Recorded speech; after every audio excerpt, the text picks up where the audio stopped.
Assalamualaikum warahmatullahi wabarakatuh. Saya Sri Fitrani Supu dari kelas 4C. Saya akan mempresentasikan hasil makalah saya dengan judul Pembangunan di Bidang Sosial Budaya. Yang pertama, bahasa sebagai identitas bangsa. Bahasa memiliki peran yang sangat penting dalam membentuk identitas suatu bangsa.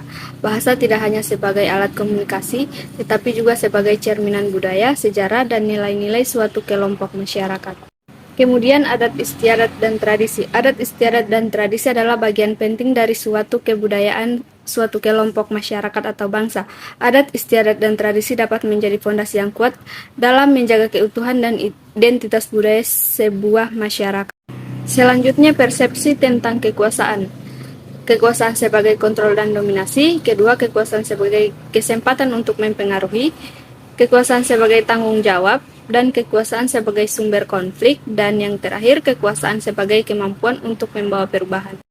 Kemudian, hubungan dengan alam. Hubungan manusia dengan alam adalah hubungan yang sangat penting dan saling terkait. Alam memberikan sumber daya alam, lingkungan fisik, dan ekosistem yang mendukung kehidupan.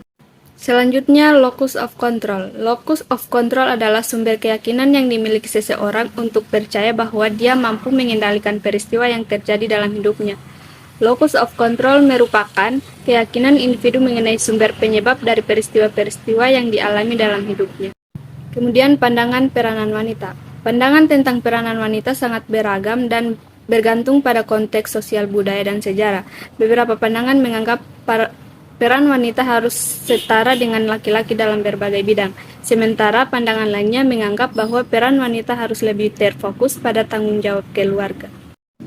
Sistem keluarga besar. Sistem keluarga besar atau extended family system adalah sistem keluarga yang melibatkan beberapa generasi dan cabang keluarga yang terkait secara erat. Sistem keluarga besar dapat ditemukan di berbagai budaya di seluruh dunia, terutama di masyarakat tradisional.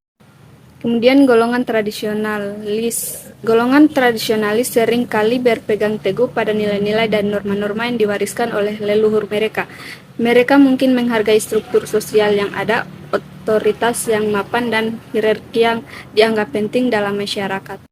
Selanjutnya, golongan modernis. Golongan modernis adalah kelompok atau individu yang menganut pandangan dan sikap yang mendukung perubahan dan kemajuan dalam berbagai aspek kehidupan, termasuk dalam bidang sosial, budaya, politik, dan agama. Kemudian, golongan ambivalen. Golongan ambivalen adalah istilah yang merujuk pada individu atau kelompok yang memiliki perasaan atau sikap yang saling bertentangan terhadap suatu objek, situasi, atau orang.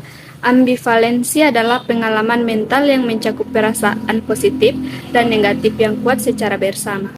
Selanjutnya, pendidikan formal. Pendidikan formal adalah sistem pendidikan yang terstruktur dan terorganisir, yang biasanya dilakukan di sekolah, perguruan tinggi, atau institusi pendidikan lainnya. Pendidikan formal mencakup tahap-tahap pendidikan seperti sekolah dasar, sekolah menengah, dan perguruan tinggi.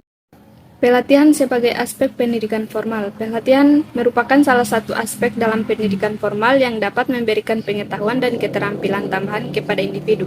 Pelatihan ini biasanya dijalankan setelah individu menyelesaikan pendidikan formal dasar, seperti pendidikan dasar dan menengah, dan dapat dilakukan di institusi pendidikan atau lembaga pelatihan khusus. Dan yang terakhir, pemberantasan buta huruf. Pemberantasan buta huruf adalah upaya untuk mengatasi dan mengurangi tingkat buta huruf dalam masyarakat. Buta huruf merujuk pada kondisi di mana seseorang tidak dapat membaca atau menulis dengan lancar. Sekian itulah hasil presentasi dari saya. Kurang lebihnya saya mohon maaf. Wabillahi taufiq wal hidayah. Wassalamualaikum warahmatullahi wabarakatuh.